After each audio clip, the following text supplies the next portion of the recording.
Sheffield United secured their first win over Chelsea since November 1993 following a disciplined display at Bramall Lane. Watch until the end of this review to hear all of my thoughts on today's match.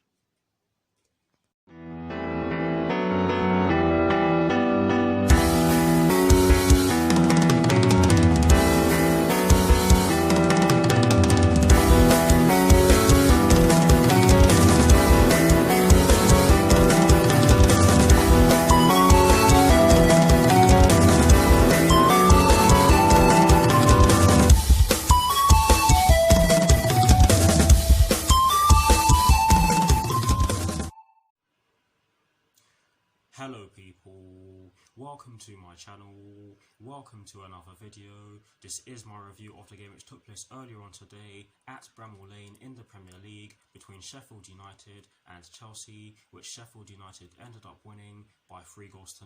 So what I'm going to do for you guys in terms of this review is that firstly, I'll be giving you guys the lineup that Frank Lampard fielded at the start of today's match. I'll then be giving you guys my thoughts on the match itself, and as always, I'll be giving you guys the positives and the negatives in which I took from the match, and lastly, I'll be giving you guys my thoughts on Chelsea's upcoming Premier League fixture, which will be taking place next Tuesday at Stamford Bridge against Norwich City with kickoff at 8:15 PM UK time. So without further ado, let's get straight into this review.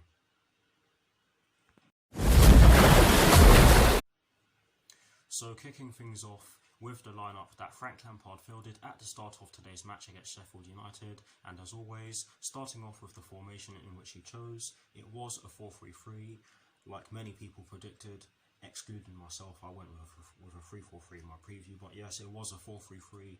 And in terms of the personnel in which Frank Lampard chose to start today's match against Sheffield United, he went with Kepa in goal. He went with a back four from right to left of Reece James, Andreas Christensen, Kurt Zouma and Cesar Azpilicueta. He went with a midfield three of Jorginho, Ross Barkley and Mason Mount, and he went with a front three from right to left of Willian, Tammy Abraham and Christian Pulisic. So that is the lineup that Frank Lampard fielded at the start of today's match against Sheffield United.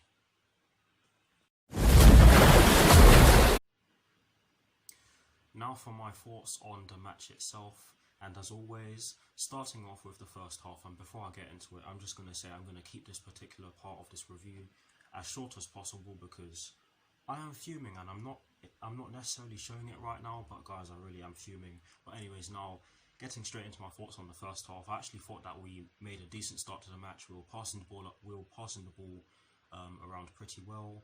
We did have a chance in the first few minutes, which came through Ross Barkley, although it was a strike from outside the box. I'm gonna class that as a half chance, but yes, we did look decent in the first few minutes of the match. But as the first half went on, Sheffield United did look as though they were going to continue to cause us problems from out wide, and that's exactly how they got their first goal.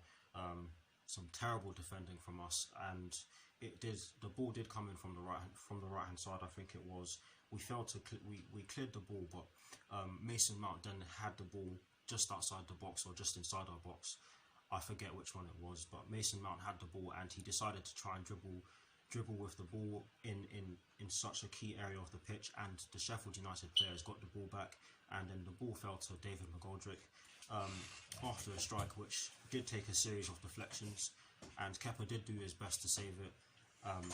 But the ball fell to David McGoldrick and he struck it, and it went into the bottom left corner on his side. Kepa had absolutely no chance of saving it. It was far too close. David McGoldrick was far too close to goal, but the defending for this goal was just, it was so bad, it was amazing. Let me just put it like that. After the goal was scored, the passing just went downhill. We looked, our confidence was shot. The players I can't even speak, that's how bad it was. And then the second goal came in the 33rd minute, which was scored by not David McGoldrick, it was scored by Ollie McBurney. And again, this was, atrocious defending from us. How we allowed, I think it was Ender Stevens and left central midfielder to get past us with ease. I can't remember who it was now, even though I literally just finished watching the match. But they got down our left, they got down our right hand side. They got down our right hand side with ease. Reece James and Willian were left in 2019 with the way they got with the way the Sheffield United players got past them. It was like there was no one there in terms of the way they got past them. and the cross was a really good cross, but it was poor defending again. And Ollie McBurney had a free header. I don't know how he was able to peel off of his markers like that and head the ball into the back of the net. You can argue that Kepa could have done better with that, but I'm not going to take anything away from Ollie McBurney because it was a good header, but the defending again was absolutely atrocious. And after that, we did look as though we did look a bit better, but overall, poor first half. It really was a poor first half, and it's especially annoying because we did have spells in that first half where we were causing a bit of bother to the Sheffield United defenders. But like I said already, overall poor. Now for my thoughts on the second half, and I felt as though we did I felt as though we did make a good start to the second half. We did look as though we were prepared to create chances. To be honest, I expected nothing less with the way we with the way we played in the first half. But we did create a few half chances, and we did actually generate a lot more chances in the second half than we did throughout the entirety of the first half. But again, we just didn't take our chances, and that's been the story of us for most of the season. And Frank Lampard rang the changes. He brought on Antonio Rudiger and Marcos Alonso for Mason Mount and Andreas Christensen, who both had poor games in my opinion, especially Mason Mount. He didn't really do much in the game, and he was at fault for the first goal. So I think it was only right that Frank Lampard made those changes, and we did actually go to a 3-4-3, I think it was, at the start of the second half, and we did look a bit more threatening, but we still lacked that cutting edge in the final third, and that was pretty much the story of the entire game for us. Yes, we did have 13 shots on 4 on target, but Sheffield United had less shots than us, and the same amount of shots on target. That we had 13 shots on goal, 4 on target. Sheffield United had less shots on goal, 4 on target as well, and they still scored 3 goals, which tells you how efficient we were in front of goal. But as the second half went on, Sheffield United grew into the game again, and oh my word, the way we were turning the ball over was absolutely atrocious. And the third goal, which was scored by David McGoldrick, just confirmed something. It confirmed something that should have been visible from a long time ago. The third goal confirmed that we really need to sign not just one defender, 2 defenders in the summer. And I mean a fullback and a central defender, because the defending for the third goal was absolutely shocking. Absolutely shocking. How we allowed them to split us open with such ease is unforgivable. I believe it was Lys Mousset who had the ball initially. I can't even remember, but Lys Mousset did have a chance to make it. Was it 3 or 4 now? I can't even remember for the life of me. It was that bad from us. But Lys Mousset did have a chance to get himself on the score sheet, but he could only put the ball wide. And to be honest, we got lucky with that. But the third goal, like I was talking about before I went off on a tangent there, again, like I said, absolutely unforgivable. I can't even remember who pulled off the shot, but one of the Sheffield United players pulled off a shot, and David McGoldrick was there on the edge of the box. It was Antonio Rudiger who blocked the ball and fell down after he blocked the ball, and I believe it was Cesar Azpilicueta who was on the line to try and block the follow-up shot from David McGoldrick, but the shot went into the bottom left corner on David McGoldrick's side, and that goal was the goal that confirmed Sheffield United's first victory against us since November 1993. And overall, it was an absolutely shocking performance. I was speaking to one of my friends on Snapchat, and one of the things I said to my friend was that the only positive in which I took from today's match was the fact that none of the away fans were there were no away fans, because the only positive in which I took from today's match is the fact that none of the away fans had to travel to Sheffield and watch that match because it was that bad. Give me a few seconds, guys. I'm stuttering here.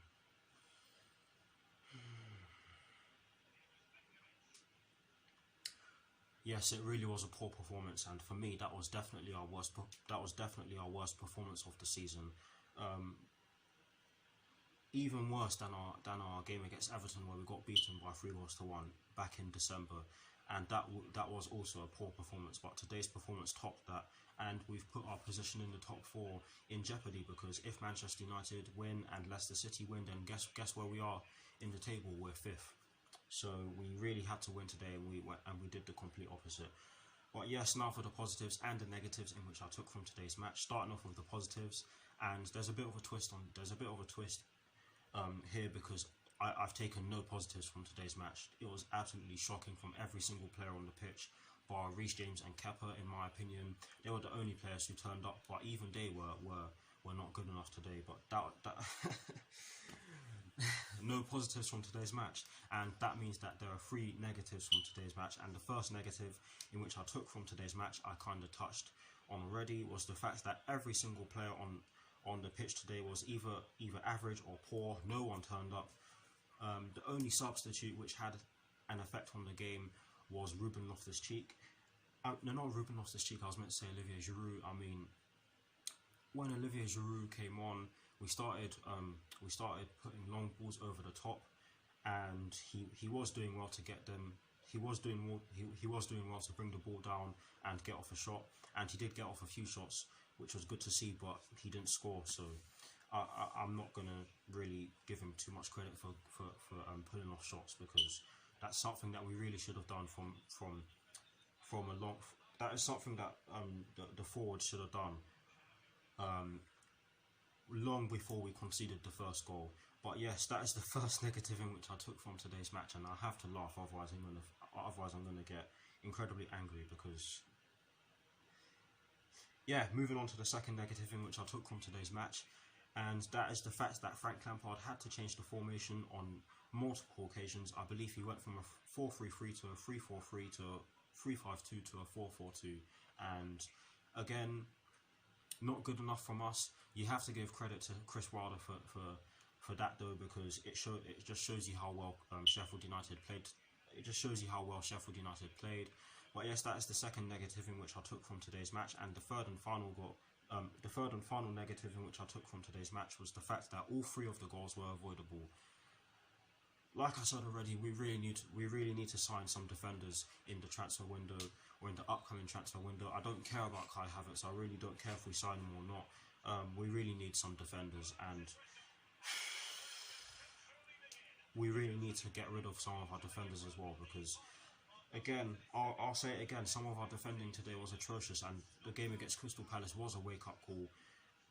It was a sign that we really need to do something to stop conceding the amount of goals in which we're conceding in games. But yes, that is it for my thoughts on today's match. Please do let me know what your thoughts are on today's match in the comment section below, and as always guys, I will do my very best to respond.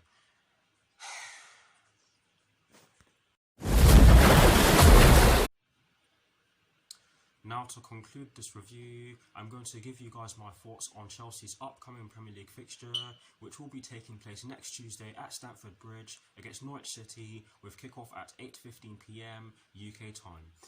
Guys, I don't know about you, but if we get anything less than a win, I will be absolutely fuming. Absolutely fuming. We simply have to win, and not only because of the fact that we're playing Norwich City on Tuesday, and the fact that they've just been relegated, but because we really need to win to get a stronger hold on our position in the top 4. And yes, I'm saying this before Manchester United and Leicester City play their games, because of course after they play their games we could be out of the top 4. But yes, we really have to win, and I'll say it again, I expect nothing less. Anything less than a win against this Norwich City side on Tuesday evening is embarrassing. Absolutely embarrassing. If you think today was embarrassing, anything less than a win on Tuesday evening would be embarrassing. And with the way we played today, I expect nothing less than, I expect for us to at least respond to this absolutely shambolic performance. But yes, we'll just have to see. I'm not counting my chickens, because with the way we defended today, I I have to laugh. With the way we defended today, I can see it flowing into our game against Norwich City on Tuesday. But like I said already, we really have to get this win, because this Norwich City side,